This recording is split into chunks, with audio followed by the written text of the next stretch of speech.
The Mets. Here is the Yankee lineup in Philly this evening, where it is Severino going for win number 12 against Arrieta.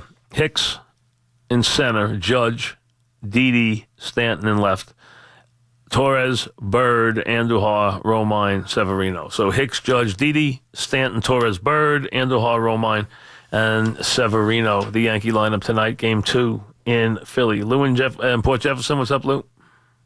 Hey, Mike. Listen, I'm a longtime Yankee fan, and talk about a designated hitter or starting pitching for the Yankees are relevant at this point. My prayers and wishes go out to Sandy's family and hope for a complete recovery. Absolutely.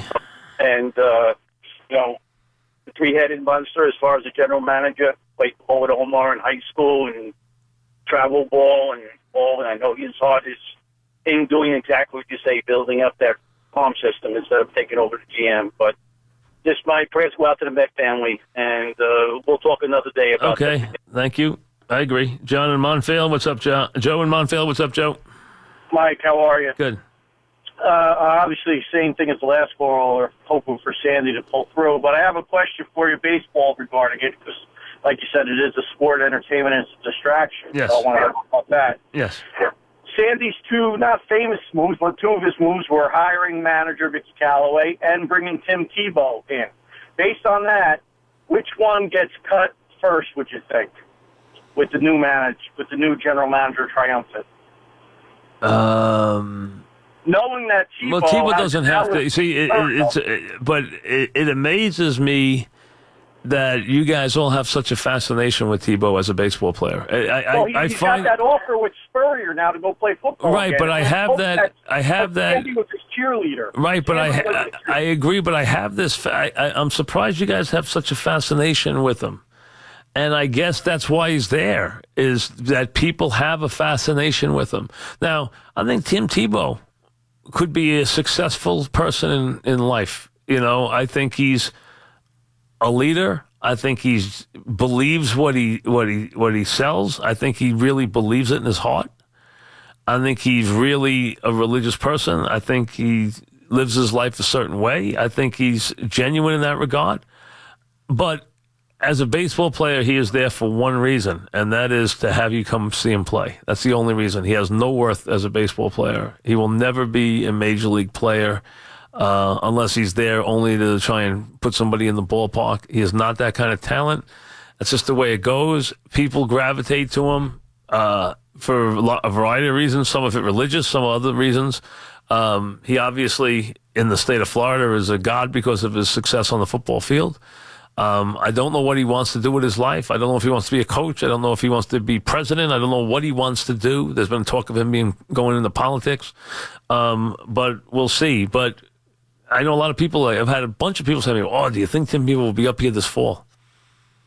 You know what? I really couldn't tell you. And if he is, he's there as a novelty act. That's the only reason he's there. He's not there for any real concrete reason. Mike in Jersey. What's up, Mike? Hey, Mike. First off, congrats on the Hall of Fame news. Oh, thank you. Second of all, I want to talk about the Yankee lefty reliever rule. I know Brad Hand to be on the market this deadline. I'm curious what you think they would have to get for that. And two, a lot. You're also taking a guy who is a full-blown closer and turning him into a specialist. I mean, on the Yankees, he's not there to be a closer on the Yankees. He's a guy who's got how many saves this year? 25 or 30? 28 or. He doesn't lead the league. I think he's second or third in saves this year. So, I mean, you're talking about a guy who's got a lot of saves. He's got, let's see, Diaz has the most. He's got 21. Diaz has 28. You're going to make him a guy who's going to come in and get one out. I mean, he doesn't want that. Firstly, he doesn't want the role. Secondly, maybe he would take it for a year on a team that he thought could win a championship. But it's not a role that he wants. I never even looked to see his splits, which would be important for this year. Let me see what they are. Versus, they're good. Versus left. How about this? 14 innings, he's allowed 3 hits. That's it. He's allowed 3 hits, and he's allowed a batting average of .068 against left-handed pitching. So he gets lefties out very well. But he's a closer. I mean, that's what he is. He's got 21 saves this year. He's 28 years old. They're going to want something significant for him. Now, does he serve a purpose? Absolutely serves more than a purpose. He's a very good pitcher. Uber in Scarsdale, what's up? Hey, what's up, Mike? Big fan. Just want to say I love your Giants and Yankees talk. I don't know if you're aware of what happened in the past hour, but... Yeah, we know what happened. I've already read it on the air, and we'll see what the story is. I've already read the TMZ story about Jenkins. There's nothing further there yet. We don't know if there's foul play. We don't know what the deal is. We don't know who's been in the home. We know that he's not in the state of New York. He's in Florida. I don't know what supposedly a worker found the body in his basement. We don't know what the deal is yet. Ellie in Lakewood. What's up, Ellie? Hey, Mike. First of all, welcome back again. Thank you. I think, it's not only have you on the radio, but your Twitter is unbelievable. I love following you on Twitter. Well, thank you. What's up? Just about the Sandy Alderson news. We wish him the best.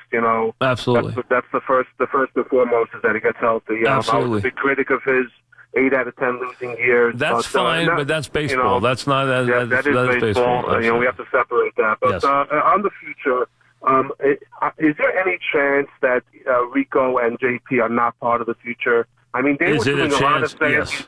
Yes, it is a chance. There is a chance, and I know this. There is a chance. First of all, the people who have been reporting that Omar will be the next general manager are incorrect. No. Omar doesn't want to be the general manager. Okay, he's told me that personally. Number 2, there is a chance they would go outside the organization.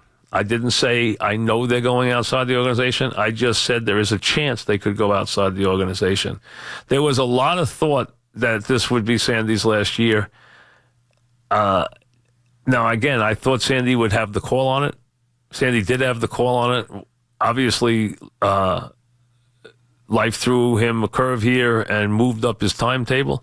I get the idea. By the way Sandy talked today, it made me think that the stuff I was hearing about Sandy leaving at the end of the year was going to be true, because Sandy was pretty hard on himself here and said that on merits, he probably didn't deserve to be back. That was quite a statement that he made about himself. He made the statement about himself. So from that standpoint, he was telling you that a change was merited. Sandy's not coming back, folks. He's not coming. I hope he's very healthy for a long time. He's not going to be he's not going to be back as general manager. The Mets are going to move on. I think you pretty much got that if you read between the lines there. You got that. Sandy was telling you basically he didn't deserve to be back. They're not going to say that today because it's bad taste, but that's basically where they were going today with that. Now the question is who? I don't know yet. We'll find out. Phil and Shirley, what's up, Phil? Oh, what's going on, Mike? I want to talk about what you said before about outlawing the shift. First thing, I totally agree with you about the players. Everyone's chasing that home run in Major Leagues, because we're actually seeing that in the lower levels of baseball, in varsity, in high school, around everywhere, where kids realize they go 1 for 5 with a homer and 4 Ks, and they feel like they had a great day.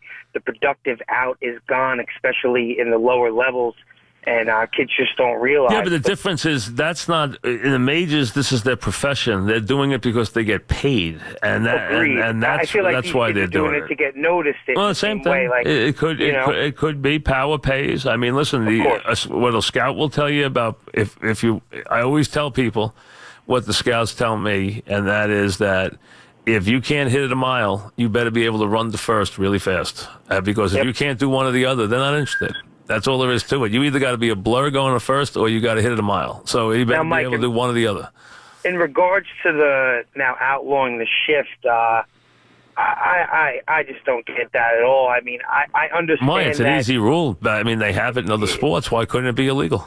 I just think like you got to change your approach. The art of the approach is gone. They've waited for them to do it. They haven't done it. The problem is, Phil, they're paying guys for hitting home runs. They're not knocking you for striking out. They're not knocking. Well, if they're going to pay you, 350, they're going to get paid. If you could go out and do that and you can hit okay, you're going to get the money in the long run because a guy it's all who about hits OBP, Mike. A guy who hits 250 and has a higher on base percentage and slugging percentage than a guy who hits 350 is going to get more money. The guy 250 is going to make more money.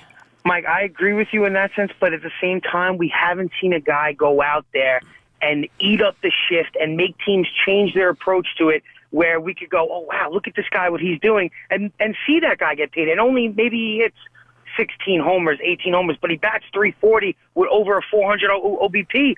That guy will get the money.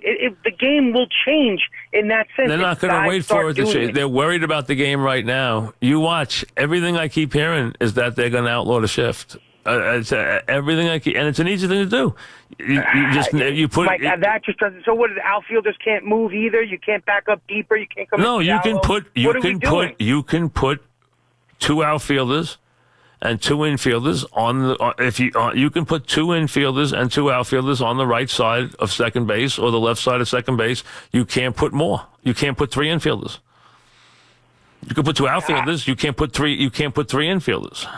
What if you got a guy up the middle now and he's just testing your limit? Like it'll constantly be, questioned and constantly people will go at it in different ways. Why? He can't, Phil, he can't line up. He can't stand on that side of second base. What are you talking about? The pitcher can't throw a pitch with him on that side of second base. That's the rule. Mike, rule is you can't be 5 out. You can't be 5 fielders on that side of the field. As a fan of baseball, going back all the way, and with all these little rules that I've called you up and disputed that have been talked about in recent past and even brought up in minor leagues, and they're trying it all over the place, something like that, Mike, that is just ridiculous. What are we doing? It's adding and adding and adding. The DH in the National League, I could talk about that. That's a serious thing where you see the difference. You could tell with the money, with the pitchers and stuff, that rule. Phil, how hard is it to implement this rule? It's simple. Mike, I'm not saying it's hard to implement the rule. It's not hard to review every call. Just put an ump in the... It is hard to review every call. It's going to slow the game down. No, but you can have an ump in the top right up there and him just making the call. Bring another ump in. That doesn't, because you're still going on... That was, Phil, that's not going to improve anything. That's not going to improve anything because you're not looking at videotapes. You still need to look at the videotape. Last night, they called a home run. They went back to the videotape. You know what? If they had guys in the stadium, another ump whose eyes are in the stadium, he's still going to go look at the videotape to see if he's right or wrong. Here, this is a very simple rule. You can't pitch the ball with 5 guys on one side of the field. That's all. You can have 2 outfielders. You can have 2 infielders. You can't have 3 infielders and 2 outfielders. You can't have 5 guys on the right side or the left side. You can't have a shift on the infield. You can't have 3 infielders or you can't have 3 guys there. That's all. You have to have 3 players on that side of second base. You call the weak side. You'd have to have 3 players on the weak side of second base, not the strong side. Okay, so whatever side that is. So if it's a righty hitter, you have to have 3 players on the right field side. And if it's a lefty hitter, you have to have 3 players on the left field side. So you're talking about you can have 2 outfielders shaded, and you can have 1 outfielder straight up, and then you can have 2 fielders, not 1 fielder. So what it means is you can't overload the one guy. You don't have a deep right fielder. That's all. You don't have a guy playing 20 feet into the outfield who takes away base hits and turns them into ground ball outs. That guy, those now are singles again, which is what they want them to be. Let me see the information I just got.